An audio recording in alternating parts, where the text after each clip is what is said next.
Hello guys, welcome back to my channel study with Nitika. और हम पढ़ रहे हैं गाइडेंस एंड काउंसलिंग की फोर्थ यूनिट एजुकेशनल काउंसलिंग। तो सबसे पहले मैं आपको ये बता दूं कि जो भी ये नोट्स हैं एजुकेशनल काउंसलिंग के अंदर, जो भी काउंसलिंग की मीनिंग, कैरेक्टरिस्टिक्स, हर एक चीज़, टेक्निक्स वगैरह इस यूनिट के अंदर बताई जाएंगी। ये सारी एक ऑथेंटिक बुक से ली गई है जिसका नाम है guidance and career counselling. Yogesh Kumar Singh द्वारा ये लिखी गई है। तो आगे बढ़ते हैं। एजुकेशनल काउंसलिंग सिंपल काउंसलिंग ही होती है, लेकिन एजुकेशन के फील्ड में दी जाने वाली काउंसलिंग को हम एजुकेशनल काउंसलिंग कहते हैं। इसके माध्यम से हम काउंसलिंग को भी एक और बार डिटेल में पढ़ेंगे, क्योंकि हमने गाइडेंस एंड काउंसलिंग को साथ में ही पढ़ा है। तो हम एक काउंसलिंग को अब हम सेपरेट रूप में देख करके पढ़ेंगे। तो सबसे पहले इसका इंट्रोडक्शन है कि गाइडेंस की सर्विस में जो काउंसलिंग होता है वो हार्ट की तरह, यानी कि हृदय की तरह काम करती है। Guidance service is meaningless without counselling service, और गाइडेंस सर्विस मीनिंगलेस है बिना काउंसलिंग सर्विस के। ये मैंने जब गाइडेंस का इंट्रो बनाया था शुरू में पहले वीडियो में, तब भी कहा था कि काउंसलिंग जो है गाइडेंस का मेन हिस्सा है। मतलब आप किसी को गाइड तभी करोगे जब आप इन डेप्थ उसके बारे में जानते होंगे। किसी को आप ऐसे ही एडवाइस नहीं कर लोगे, ठीक है।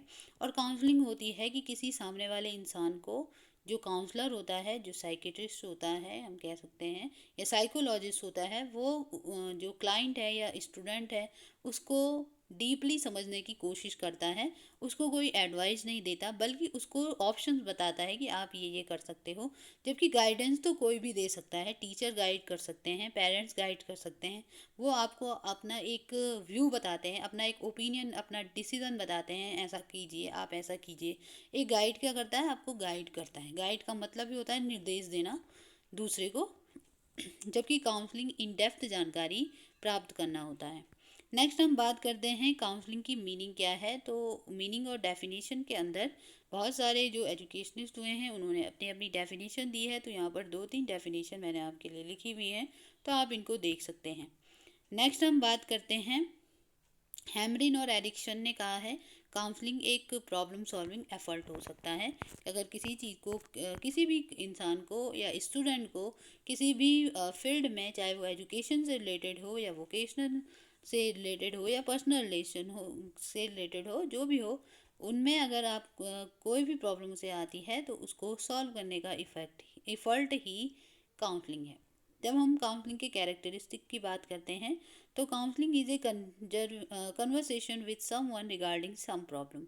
तो काउंसलिंग एक कन्वर्सेशन की तरह, एक वार्तालाप सेशन की तरह होता है, जो कि किसी प्रॉब्लम के रिगार्डिंग किसी से किया जाता है। इस प्रोसेस में प्रॉब्लम को क्लियर किया जाता है डिस्कशन के थ्रू।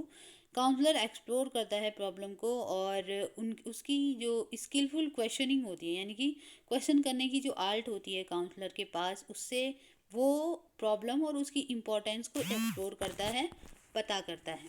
नेक्स्ट हम अगर बात करते हैं कि इस तरीके की चीज़ों की, ठीक है।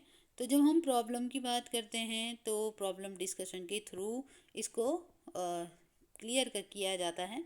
नेक्स्ट हम बात डिस्कशन के थ्रू, मतलब कि बहुत टाइम ऐसा होता है कि जो क्लाइंट है या जो स्टूडेंट है वो समझ ही नहीं पा रहा है। क्लाइंट मैं इसलिए बोल रही हूँ क्योंकि काउंसलिंग के फील्ड में अक्सर काउंसलिंग एक क्या है, जैसे हम साइकोलॉजिस्ट की बात करते हैं तो उस फील्ड में क्लाइंट ही कहा जाता है जो भी इंडिविजुअल होता है। तो एजुकेशन के फील्ड में हम स्टूडेंट या प्यूपिल भी बोल सकते हैं या क्लाइंट ही बोल सकते हैं, जो भी इस बुक में लिखा हुआ है। तो जैसे कोई भी व्यक्ति है वो काउंसलर के पास जा रहा है, कई बार ऐसा होता है कि वो उन प्रॉब्लम को समझने की स्थिति में ही नहीं होता है, यानी कि समझ ही नहीं पा रहा होता है। तो जो काउंसलर होता है वो उसको क्वेश्चन पूछ करके उसके सामने सिचुएशन को, प्रॉब्लम को क्लियर करता है, उसके महत्व को बताता है। अपनी आर्ट, जो उनके पास क्वेश्चनिंग स्किल होती है ना, जो उनका बिहेवियर होता है, फ्रेंडली बिहेवियर, इस तरीके से वो उन सारी बातों को निकालने की कोशिश करते हैं जो इन डेप्थ उस व्यक्ति के अंदर होता है। तो काउंसलिंग जो है गाइडेंस के, जो पूरी इंटायर गाइडेंस प्रोग्राम है, उसका एक वाइटल पार्ट है। और हम कह सकते हैं कि काउंसलिंग क्या है, गाइडेंस का एक एक्सपेक्ट है, ठीक है। नेक्स्ट है, it help प्यूपिल in making selection and following दो सिलेक्शन। और ये क्या करता है, प्यूपिल हो या क्लाइंट हो, जो भी हो, उसको सिलेक्शन करने में, यानी कि अब मैंने कहा काउंसलर एक एडवाइज़र नहीं होता, बल्कि काउंसलर क्या करता है, आपके सामने अल्टरनेट वेज रखता है, अपने ओपिनियंस रखता है। अब जो भी स्टूडेंट है, जो भी प्यूपिल है, उसको खुद चूज करना होता है अपना रास्ता, ठीक है। तो ये क्या करता है, प्यूपिल को सिलेक्शन करने में हेल्प करता है। नेक्स्ट है counselling is an assistant to the person in their behaviour related problem is with their emotion and motivation are main. और काउंसलिंग उनके लिए भी असिस्टेंस है जो क्या कर जिनको क्या है उनके बिहेवियर रिलेटेड प्रॉब्लम्स हैं, चाहे वो उनके इमोशन से हो, जहाँ पर उनके इमोशन मोटिवेशन मेन होते हैं, ठीक है। तो जो भी उनको बिहेवियर रिलेटेड प्रॉब्लम्स होती हैं जिन भी पर्सन को, उनके लिए एक असिस्टेंट का काम करती है काउंसलिंग। ये डेमोक्रेटिक होती है, यहाँ पर जैसा क्लाइंट चाहता है वैसा बिहेव किया जाता है।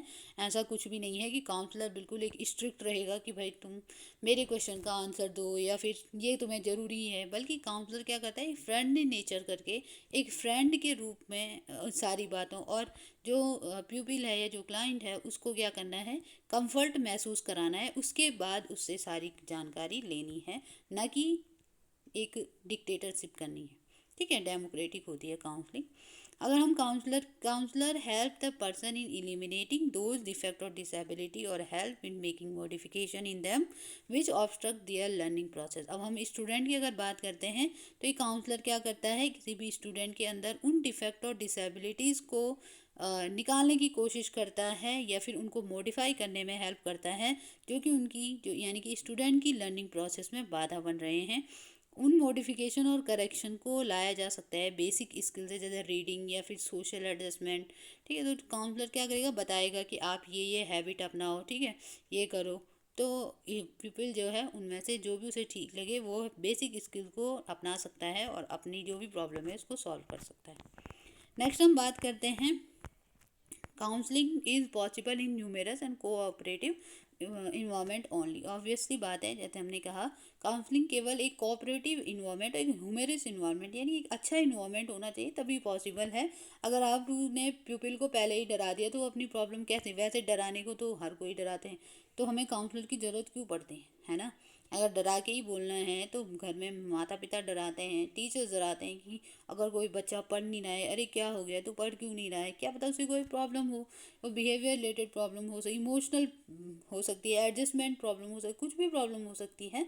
तो इस तरीके की चीज़, जबकि काउंसलर के पास स्किल्स होती हैं, ऐसी स्किल्स जो उसको कंफर्टेबल फील कराती है, और एक ह्यूमरस इन्वायरमेंट और कोऑपरेटिव इन्वायरमेंट में ही काउंसलिंग पॉसिबल होती है, ठीक है। अब हम अक्सर क्या करते हैं कि कुछ टर्म्स को हम गाइडेंस, जैसे गाइडेंस एंड काउंसलिंग हो गया, काउंसलिंग एंड एडवाइस हो गया, इनको लगभग एक जैसा ही मानते हैं, जबकि एक जैसा नहीं है। इनमें क्या डिफरेंस है ये बात हम अभी करेंगे। गाइडेंस एंड काउंसलिंग जो टर्म्स हैं वो सिनोनिम्स नहीं हैं।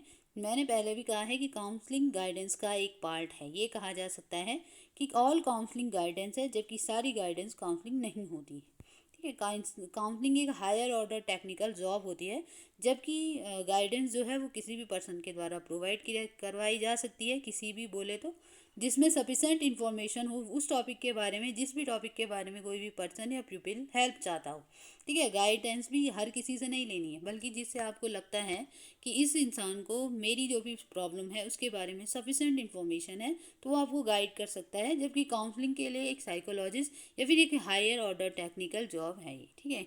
वहाँ पर एक ज़्यादा अच्छे इंसान की ज़रूरत होती है जिसको डीप सेंस हो, नॉलेज हो इन चीज़ों के बारे में। नेक्स्ट हम काउंसलिंग और एडवाइस की बात करते हैं। तो काउंसलर कभी भी एडवाइज़र नहीं होता। कोई भी इंटेलिजेंट काउंसलर जो है तुम्हें एडवाइस नहीं देता है, ठीक है। यानी कि कोई भी काउंसलर ये नहीं चाहेगा कि हम किसी को एडवाइस दें जब तक कि ये इम्पोर्टेंट ना हो जाती हो, ठीक है। ये पूरी प्रोसेस में जितनी भी रिस्पॉन्सिबिलिटी होती है डिसीजन मेकर की, वो सारी क्लाइंट की होती है, यानी कि स्टूडेंट की होती है। काउंसलर एक एडवाइज़र नहीं हो सकता है। जबकि काउंसलिंग में क्या होता है, एडवाइस कभी भी नहीं दे, और एडवाइस देना सेफ भी नहीं होता है, ठीक है। आपको क्या करना है, केवल सजेशन देने हैं। और अगर कभी कभी क्या होता है, किसी कहीं पर ज़रूरत पड़ जाती है, अगर सामने वाला नहीं समझ पा रहा है, तो काउंसलर क्या करता है, पूरी रिस्पॉन्सिबिलिटी लेता है डिसीज़न की, तभी वो अपनी कोई एडवाइस दे सकता है। वरना एक काउंसलर एडवाइज़र नहीं होता है, बल्कि वो केवल ऑप्शंस या अल्टरनेट चीज़ डिसीजंस आपके सामने रखता है और आपको चुनने होते हैं, ठीक है। तो ये था आज का सेशन। तो आई होप आपको समझ में आया होगा और नोट्स भी आपको हेल्प कर रहे होंगे। तो ठीक है, थैंक यू।